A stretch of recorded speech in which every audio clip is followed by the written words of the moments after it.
사랑하는 교육자 여러분, 한국에는 신학교가 많이 있습니다. 그런데 ATA 실천신학대학원은 개혁주의를 가르치지만 특별히 개혁주의 생명신학의 기초에서 가르친다고 하는 것을 먼저 말씀을 드립니다. 사랑하는 목사님, 개혁주의 생명신학이 무엇입니까? 이것은 간단히 말해서 개혁주의 신학에 예수 그리스도의 생명을 회복하자는 신학운동이고 실천운동입니다. 500년 전 중세 교회는 교황의 권위와 교회의 전통을 성경 위에 두는 죄를 범하였습니다. 16세기 종교개혁자들은 이러한 잘못을 가르침에 맞서 5대 솔라를 신앙 원리로 정리하였던 것입니다. 5대 솔라는 성경에 근거한 가르침으로 오직 성경, 인생에 살며 어떻게 하느냐? 성경으로 돌아가야 한다. 성경이 답이다.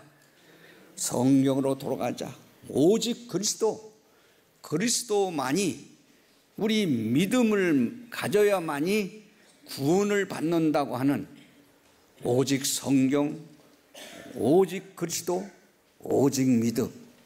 하나님의 은혜 아니고는 우리가 오늘 하루도 살 수 없는 은총을 주신 그 하나님의 은혜, 우리가 인생의 삶에 먹고 마시고 뭘 하든지 목적이 썩어질 육체를 위해서 하는 것이 아니라 하나님의 영광을 위해서 하라고 하는 이 5대 솔라, 이것이 종교개혁자들이 말한 것이며 또한 역사적으로도 장로교에서 이 교리를 붙들고 나가는 것입니다.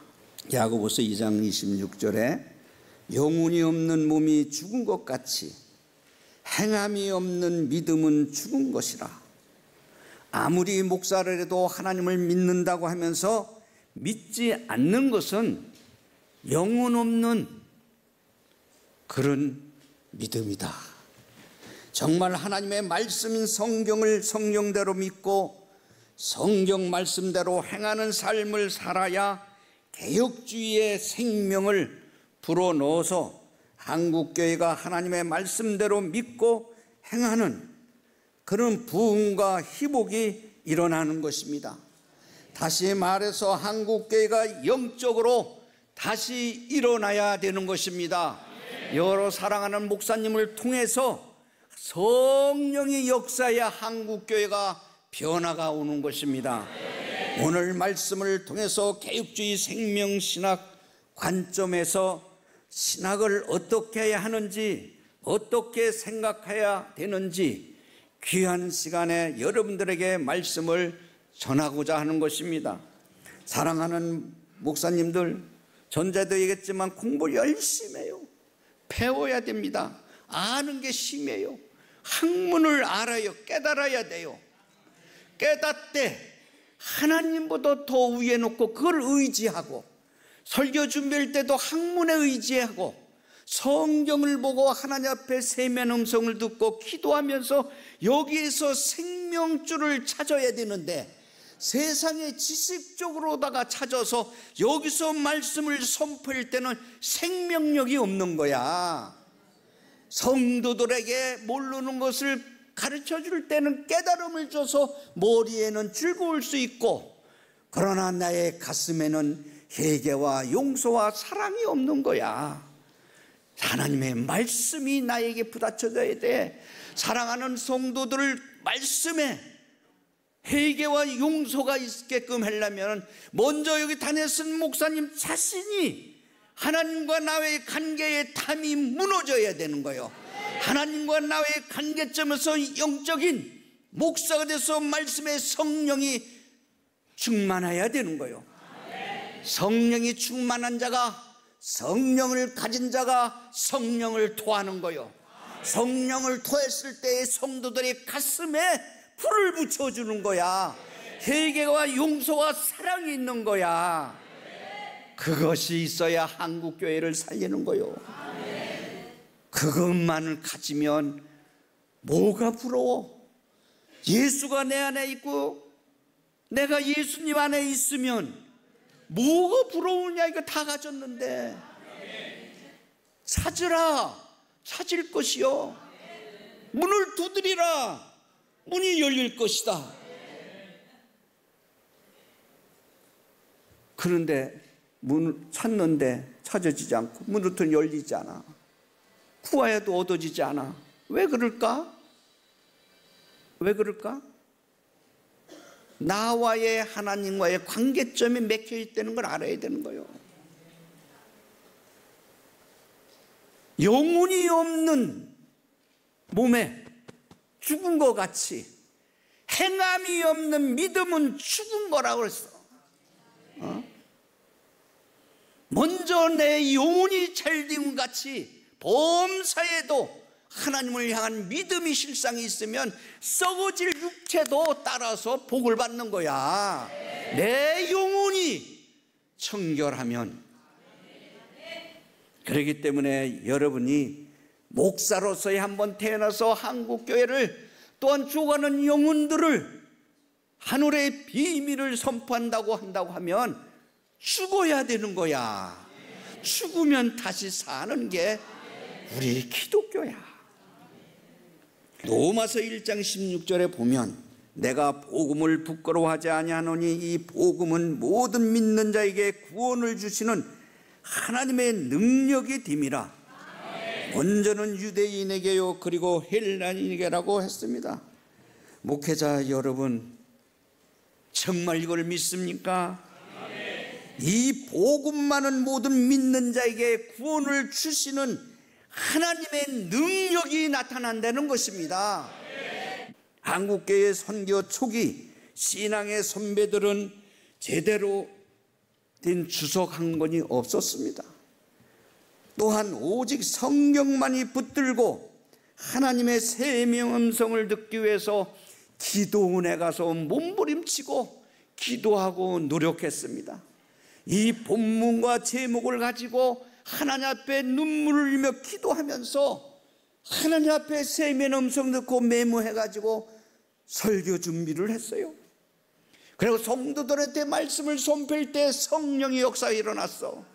그때 회개운동, 성령운동, 기도운동이 일어났습니다. 우리 한국교회가 133년 된 개신교가 선배들이 눈물의 기도에 산기도에서 그렇게 했단 말입니다. 그 밑거름이, 눈물의 기도의 밑거름이 한국교회가 우뚝 쓴 거예요. 아무 주석한 건 없이, 신학자가 없이 성경 공부를 배우며 신학교에서 그렇게 했던 목사님들이 오늘날 신학자들이 물밀듯이 서구에 생명이 없는 신학, 생명이 없는 학문이 수입함으로써의 우리 한국 기독교가 몰락하고 있다 이거예요. 그러나 학자들이 많아지고 추석들이 쏟아지고 이렇게 나오면서 성령을 의지하지 않고 학문을 의지하지 않지 않느냐 이거예요. 학문만이. 사랑하는 목사님들이요, 성경 보는 시간, 기도하는 시간, 책 읽는 시간 어떻게 생각합니까? 설교를 하면은 책과 설교집을 1시간을 보고 성경을 2시간을 읽고 기도를 3시간 해야 하나님의 말씀의 역사가 일어난다. 바꿔 얘기해서 성경과 기도를 1시간 하고 책과 설교집을 5시간을 본다고 하면 여러 목사님들은 원고에 매여서 학문 지식에 매여서 서론, 본론, 결론 쫙 해서 성도들한테 선포하지만 고개는 끄떡끄떡하지만 이 가슴에는 냉랭하다 이거요. 무슨인지 알아요? 왜?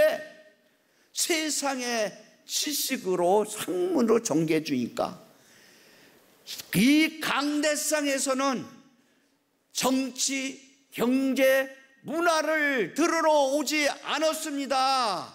하나님의 말씀의 생명의 복음으로 들으러 성도들이 왔습니다. 사랑하는 우리 목회자, 목사님들, 신학자들이요, 제발 강대상에서는 하나님의 말씀 위에는 하지 않는 것이 하나님 앞의 예입니다. 여러분, 이것을 잡지 못하면은 교회의 본질을 놓치는 거야. 평신도들이 학문적으로, 세상적인, 윤리적인, 도덕적으로, 문화적으로, 예술적으로 얼마나 많이 알아. 그걸 얘기를 조금 안다고 쩍쩍 하려고 그래. 성경을 보고 기도하고 하나님의 말씀을 여기서 받아서 책임질해서 토해야지. 그래야 그런 신학자들, 국문학자들, 철학자들, 모든 사람들이 말씀을 듣고 회개하고 하나님 앞에 도로 서는 거예요. 그래서 그리스도의 생명이 없는 이 서구의 신학이 왔기 때문에 오늘날 이렇게 된 거예요. 오늘 본문에 요한복음 17장 3절에 보면 영생은 곧 유일하신 하나님, 그의 보내신 자 예수 그리스도를 아는 것이다. 하나님과 그분의 뜻을 아는 거예요. 그것이 신학입니다. 세상적인 지식을 아는 것이 하나님을 아는 것이 아니라 신학자가, 철학자가 말하는 것을 아는 것을 거기서 아무리 봐도 하나님을 알 수가 없어. 성경에서 기도하면서 하나님의 뜻을 발견할 수가 있는 거야. 신학은 하나님을 아는 것이며 예수 그리스도를 아는 것은 영적인 세계를 말하는 것입니다. 그런데 하나님을 아는 것은 성경을 읽고 기도함으로써 하나님을 만나서 그분의 뜻을 세미한 음성을 들을 수 있는 주의 종들이 되기를 바랍니다. 하나님을 만나서 체험하는 것은 오직 말씀과 기도로만이 가능한 거예요. 하나님을 아는 것. 목사님, 내가 목사님을 어떻게 알아? 나 오늘 처음 봤어요. 몰라. 그러면 목사님을 알려면 목사님에 대한 대화를 나누고 사귀고 형평처지를 알고 서로 그렇게 해서 알아가는 거야. 그렇잖아요? 목사님 교회에 어디서 교회고 어디서 살고 내가 어떻게 공부했고 자녀가 얼마고 몇 명이고 뭐 이런 거를 알아온 거야. 우리가 이렇게 아는 거예요. 교제하는 거잖아요. 하나님과 나와의 교제하는 거야. 성경을 보고 말씀에 깨닫고 모르면 기도하고 사귀는 거야. 그러면서 알아가는 거야. 그런데 뭐가 신학에는 공부를 왜 필요했냐? 많은 저는 신학자들이 공부를 많이 한 거야. 그 역사와 배경, 문화, 그 시대의 모든 것을 접근하면서 성경에 대한 골자를 깨닫게 해주는 거야. 그것을 깨닫게 해주는 것이 하나님의 말씀이라고 깨달으면 안 돼. 나를 깨닫게 해주는 기름길로 갈 수 있는 길을 좀 도움이 되는 거야, 학자들한테.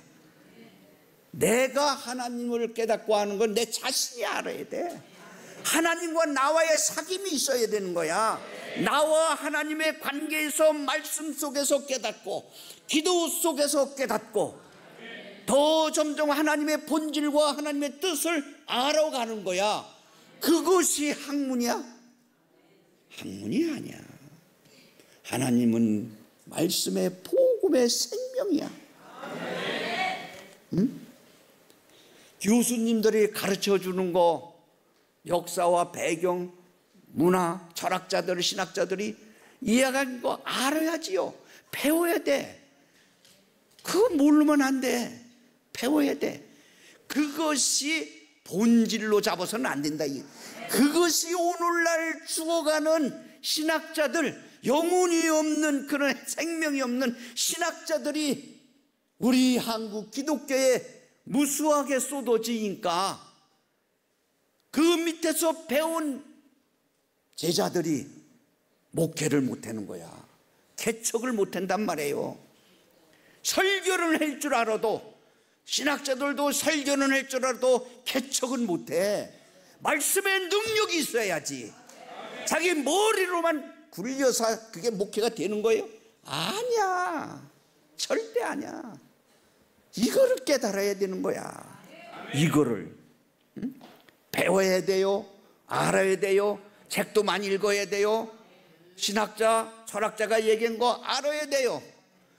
그게 본질이 되고, 물질이, 명예가, 학문이 하나님보다 위가 선다고 하면, 그거를 더 의지한다면 우상이라는 그 자체를 모르는 거야. 누가? 저나 목사님들이나 신학자들이 착각한단 말이에요. 착각한다고. 그거는 아니다. 그렇기 때문에 사랑하는 목사님이요, 정말 하나님과의 교제해서 목사님 가정과 자손들이 지식과 학문을 배우되 하나님을 믿는 자녀들, 하나님을 두려워하는 자녀들이 되어야 되는 거예요. 하나님은 믿는다 하면서 하나님한테 죄를 지면서도 두려워할 줄 모르는, 이건 믿음을 가졌다고 보지 않죠. 정말 하나님을 믿고 의지해요. 성경 요한복음 6장 63절에도 목사님은 잘 아시죠? 살리는 것은 영이니 육은 무익하다. 내가 너에게 이른 말은 영이요 생명이다. 왜 육이 중요하지 않습니까? 육이 중요해요. 육이 중요해요. 그러나 영혼이 나를 살린다고 했습니다. 영혼이 그리스도의 생명의 하나님의 영이 나를 임재했을 때는 육은 아무것도 아니다. 이게 무익하다 이거야. 그냥 영혼이 잘 되면 육도 더불어 축복이 오는 거예요. 나와도 들어와도 복을 받는 거예요. 이것이 믿음의 실상이 우리 가슴에 있어야 되는 거예요. 사랑하는 신학자들이요, 사랑하는 목사님들이요, 개혁주의 생명신학은 예수의 생명을 더 풍성히 받아서 그 생명을 죽어가는 우리 민족한테 불어넣자는 신학인 것입니다. 진리는 살아서 움직이는 것입니다.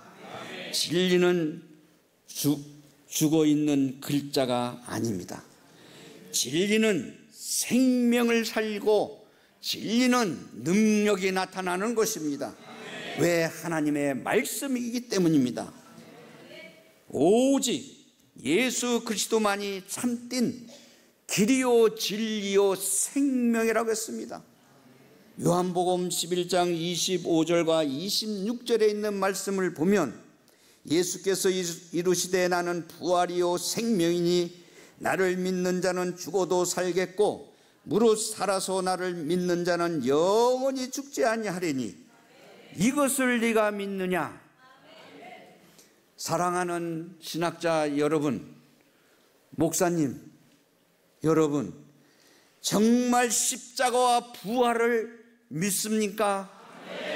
2000년 전에 예수 그리스도가 나를 위해서 하늘의 영광을 비워두고 낮고 천한 이 땅에 오셨다는 걸 믿습니까? 내 죄를 위해서 십자가의 골고다의 십자가에서 돌아가셨다는 것을 믿습니까? 3일 만에 부활했다는 것을 믿습니까? 십자가와 부활의 신앙이 확실하면 교회에서도 가정에서도 노예에서도 총회에서도 신학교에서도 분쟁과 싸움과 투쟁이 없는 것입니다. 분쟁과 투쟁이 있는 곳에 십자가와 부활이 없는 것입니다. 말로는 믿는다고 하지만은 실상이 딱 부닥쳤을 때는 자기 십자가를 피하고 부활의 생명을 믿는다고 하지만은 부활의 생명보다도 육체의 현재인 것을 자기 자신을 믿는 것이 오늘의 현실의 기독교가 아니겠습니까? 왜 우리 한국의 기독교가 이렇게 어둡습니까? 내 자신부터 학교를 운영했는데 자신부터 신학자들이 기도하고 성령운동하고 예수 그리스도가 내 구주 메시아라고 하는 그 고백을 받은 자야만이 뽑아야 될 텐데 우선 그거는 뒤로 가고 이력서가 호화찬란한 것을 받다 보니까 이렇게 되지 않았느냐. 그래서 제가 회개하고 8, 9년 전부터는 교수를 뽑을 때 10일 동안 금식 기도하고 신앙 고백을 쓰게 만들어요. 그래서 이 사람이 학문적으로는 돼 있는데 정말 십자가와 부활을 믿느냐, 66권 하나님의 성령으로 감동해서 하나님의 계시라고 믿느냐는 것을 보는 거예요. 사랑하는 목사님들, 기독교는 죽어야 사는 종교입니다. 오늘 신학자들이 이 성경대로 살려고 믿고 의지하고 정말 자기가 육신을 쳐서 하나님께 드리는 그런 신학자가 드뭅니다. 그래서 여러분들은 그나마 설립자 장목사가 그나마 이걸 깨달았으니 그렇기 때문에 학문으로서만이 전개해서는 신학교는 문 닫고 기독교도 문 닫고 교회도 문 닫는다. 이것이 내 눈에 보이니 그러니까 제가 몸부림치는 거예요. 요한복음 12장 24절과 25절에 있는 말씀을 보면 내가 진실로 진실로 너에게 이르노니 한 알의 밀이 땅에 떨어져 죽지 아니하면 한 알 그대로 있고 죽으면 많은 열매를 맺느니라. 자기의 생명을 사랑한 자는 잃어버릴 것이요 이 세상에서 자기의 생명을 미워하는 자는 영생하도록 보존하리라. 한 알의 밀이 땅에 떨어 죽으면 많은 열매를 맺는다고 했어.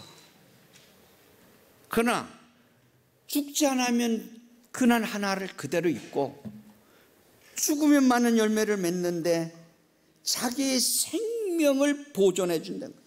자기 생명을 잃지 아니하고 자기 생명을 미워하는 자마다 자기를 하나님보다도 자기 자신을 낮추고 겸손한 자들을 들어서 영생에는 하나님의 나라의 보존을 해준다는 거예요. 그러면서 사랑하는 목사님들이요, 마태복음 16장 24절에는 또 고달픈 얘기를 하셔. 예수께서 제자들에게 이르시되 누구든지 나를 따라오리거든 또 자기를 또 부인해래. 먼저 위에도 자기 생명을 미워하고 부인해라 그러는데 자기를 부인하고 자기 십자가를 지고 나를 따르는 자가 내 제자가 된다는 거예요. 사랑하는 신학자들, 목사님들이요, 하나님의 제자 되기 위해서 온 게 아닙니까?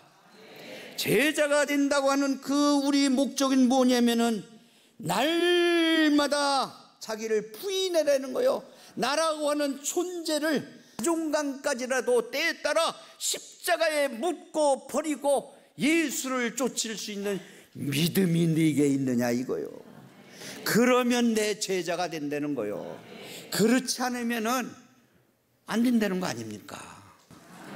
원래 신학이란 말의 언어는 헬라어로 데올로기아라고, 이 말은 신을 뜻하는 데오스와 말을 뜻하는 로고스가 합해진 말입니다. 이 용어를 처음 사용한 사람은 고대 헬라 철학자 플라톤이었습니다. 플라톤의 국가라는 책은 10권으로 이루어진 한 권의 책입니다. 플라톤은 데올로기아라는 용어를 신화, 즉 신들에 관한 이야기라는 의미로서 국가 2권의 379A 부분에서 한 번 딱 사용했습니다. 우리가 사용하는 신학이라는 용어는 그리스에 존재했던 많은 신들에 관한 이야기에서 시작된 것입니다. 그리스에는 많은 신전들이 존재하고 제우스와 헤르메스를 비롯한 많은 신들을 섬기는 사람들이 있었던 것입니다. 거기서 철학자 소크라테스는 그리스 사람으로서의 아테네에서 태어났고 플라톤도 거기서 태어났습니다. 철학자들은 아테네에서 주로 활동하고 그리스에 존재하는 수많은 신들에 관한 이야기를 데올로기아라고,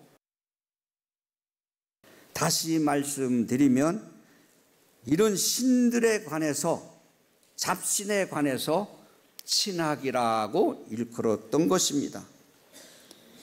옛날에 시골에 가면 여러분 목사님들도 큰 나무 밑에 신이 있는 것 마냥 신단지를 놓고 절을 하고, 큰 바위 밑에서도 걸어놓고 절을 하고, 또한 당군신화라고 해서 그걸 놓고도 절을 하지요.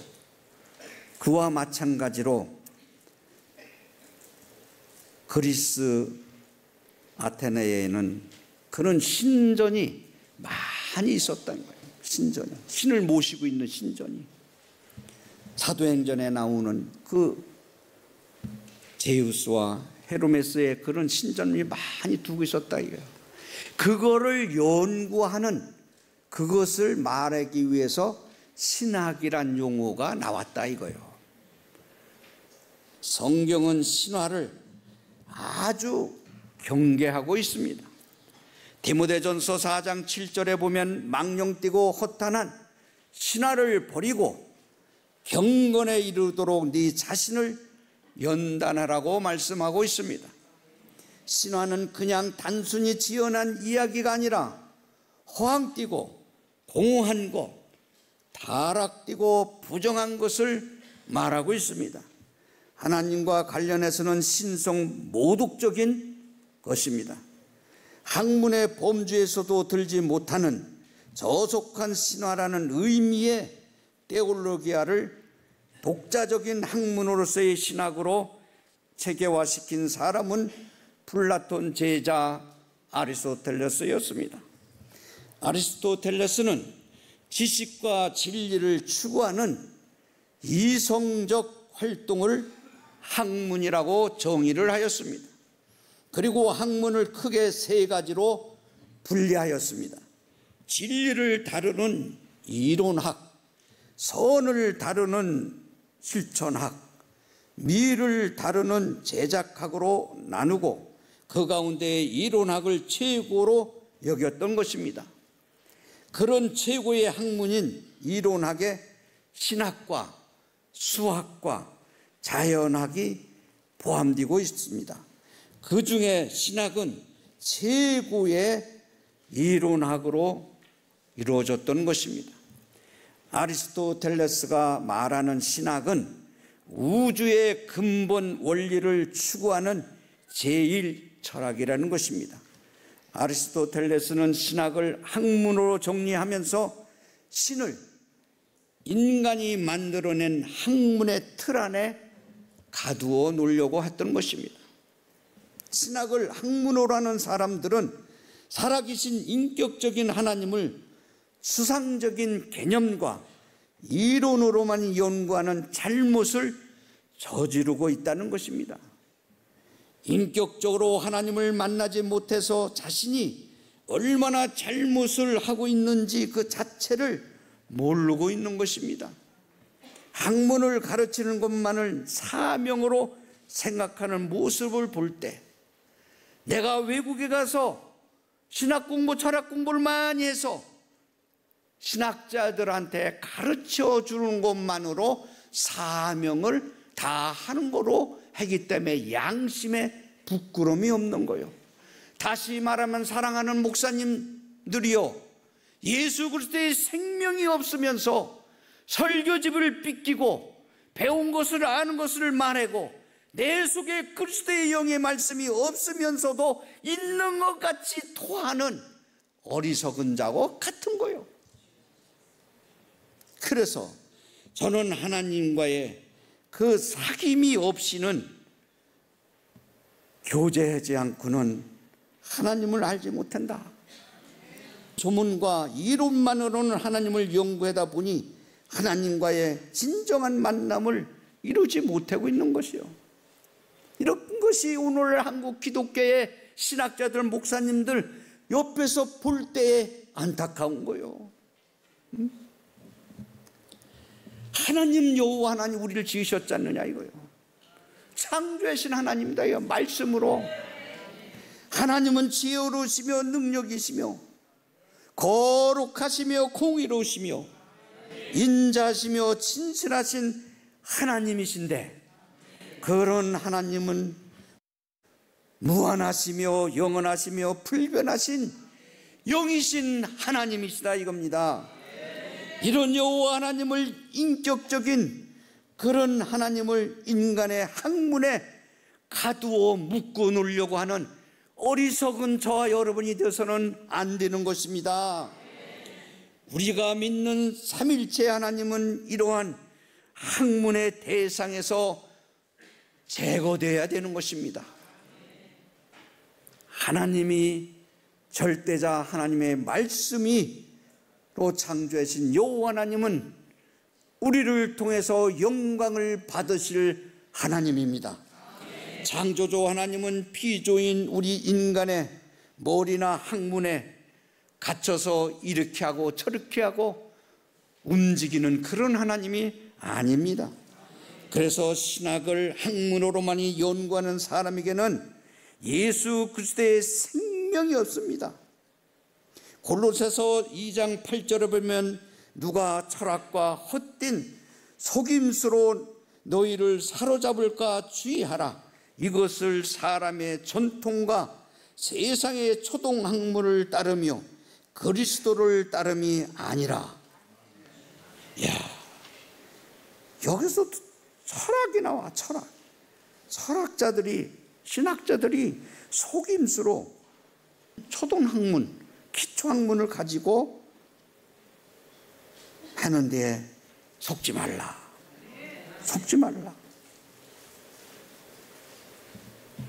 사랑하는 목사님들이요, 도덕교육을 위해서 거짓말로 만들어낸 이야기가 바로 이 시대의 초동학문이라고 골로새서 2장 8절에 있는 것 같이, 잘못된 철학과 속임수로 아무리 논리적이고 체계적으로 사람들을 가르친다 해도 그것은 그리스도를 따르는 것이 아닙니다. 그것이 우상 숭배인 것입니다. 하나님보다 학문을 의지하고 더 사랑하는 것이, 그것이 우상입니다. 다시 말해서 목회는 목사님들이요, 하나님보다 교회를 더 사랑하고 교회를 더 의지하고 교인 숫자에 대해서 의지하고 물질에 의지하는 그 자체가 우상이라는 것입니다. 그것을 배설물처럼 버릴 수 있는 것 말입니다. 그래야 하나님이 쓰시는 거야.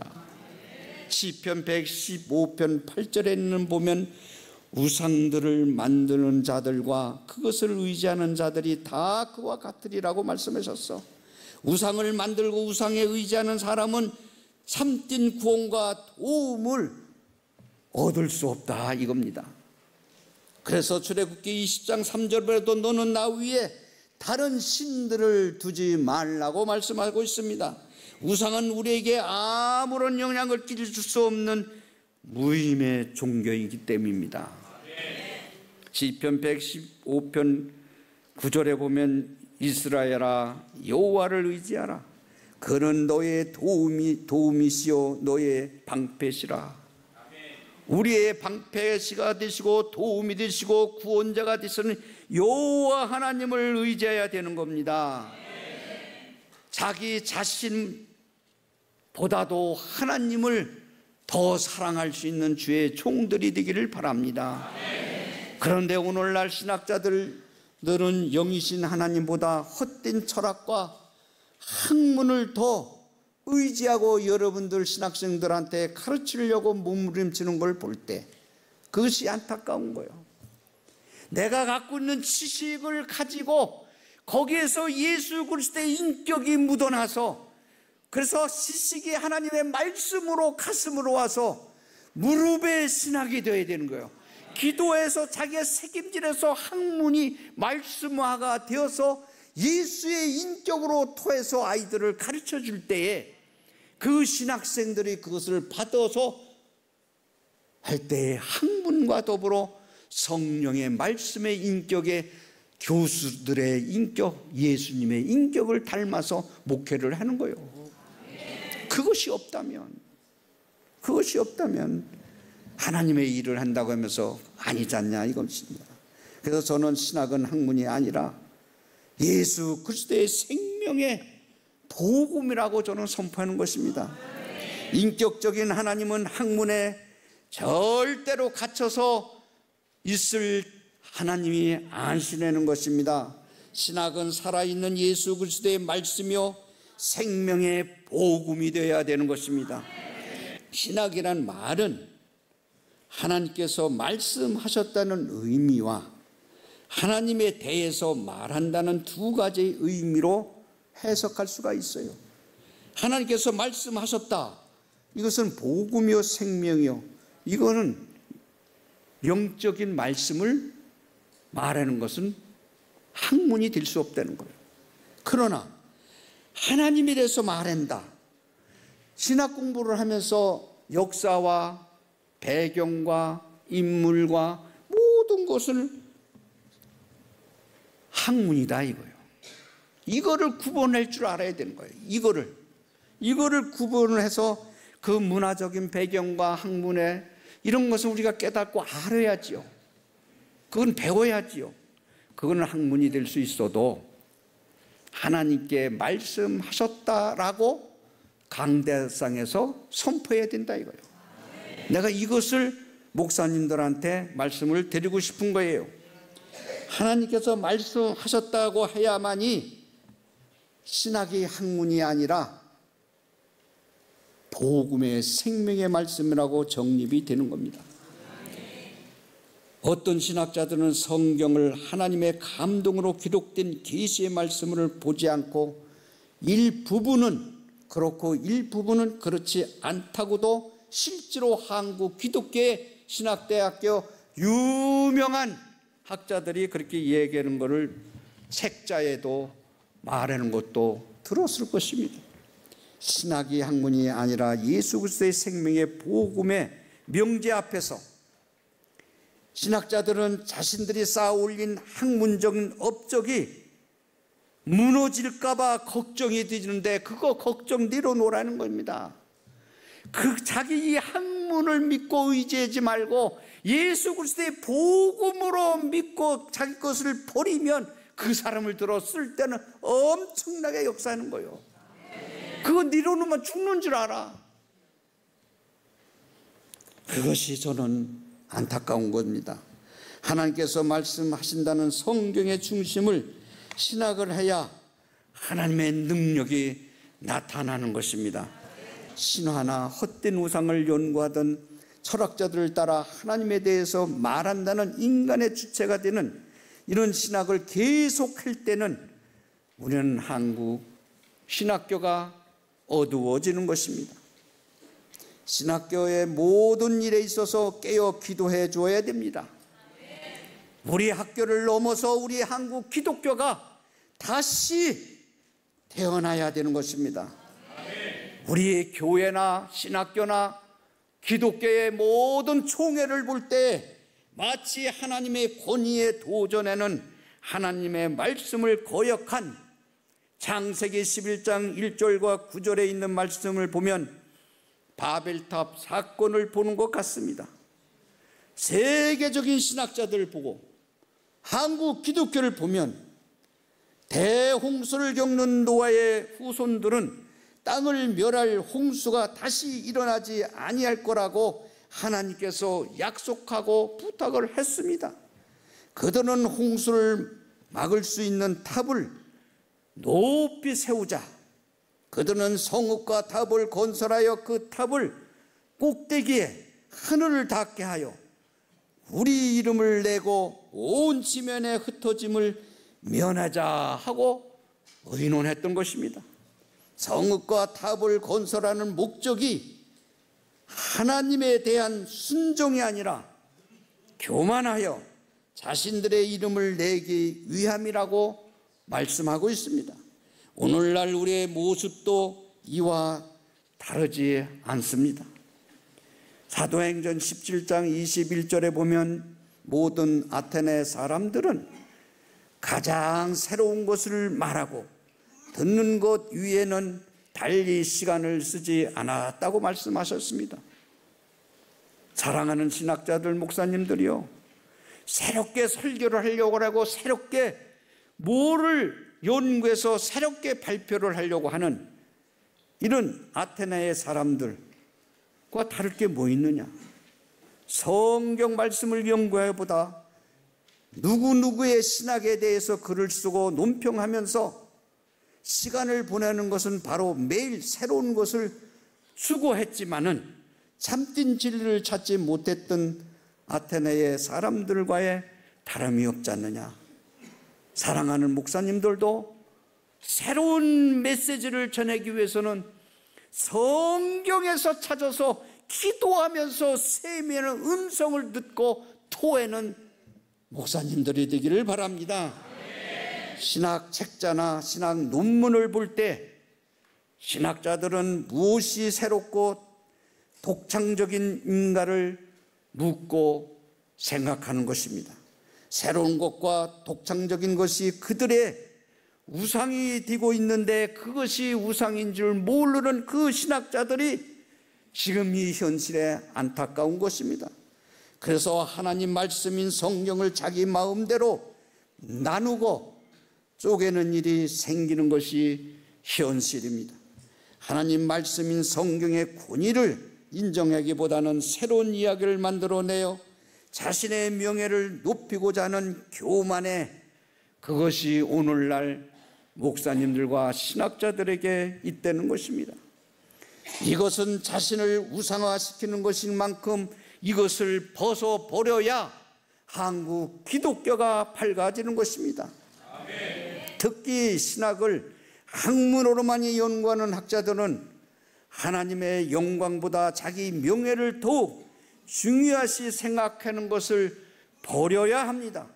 그 자체가 우상인 줄 모르는 그 자체를 무릎 꿇고 기도하여 세미한 음성을 들을 때에 엄청난 축복이 올 것입니다. 모든 것을 배설물처럼 버려야 하나님의 역사가 나타나는 것입니다. 그것을 깨닫지 못하는 현실이 참으로 저는 안타깝습니다. 신학자들이나 목사님들은 자기들만이 상아탑에 갇혀서 학문, 신학, 바베탑을 쌓는 어리석은 자가 되지 말기를 바랍니다. 데살로니가 전서 2장 13절에 보면 우리가 하나님께 끊임없이 감사함은 너희가 우리에게 들은 바 하나님의 말씀을 받을 때에 사람의 말로 받지 아니하고 하나님의 말씀을 받았으니 진실로 그러하도다. 이 말씀이 또한 너의 믿는 자 가운데서 역사하느니라. 하나님의 말씀으로 받을 때만이, 사람으로 받지 아니하고 하나님의 말씀으로 받을 때 그것을 믿을 때의 역사가 나타난다고 얘기했습니다. 처음부터 하나님의 계시의 말씀 그 자체인 성경의 권위를 인정하고 절대진 여호와 하나님을 경외하는 주의 종들이 되어서 너는 내 것이라 하고 축복받는 주의 종들이 되기를 바랍니다. 성경을 많이 읽고 쓰고 묵상하고 순종하고 또한 말씀의 생명력을 체험하기를 바랍니다.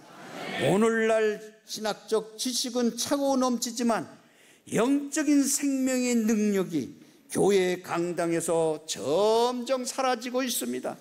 목회자는 강단에서 지식을 자랑하지 말고 하나님의 말씀을 선포하시기를 바랍니다. 그래야 사람이 회개하고 돌이켜서 성도들이 물밀듯이 오는 거요. 말씀이 살아서 생동감이 있지만 우리 인간들이 변화가 오면 회개운동, 성령운동, 기도운동 역사 가운데는 모여들게 되어 있습니다.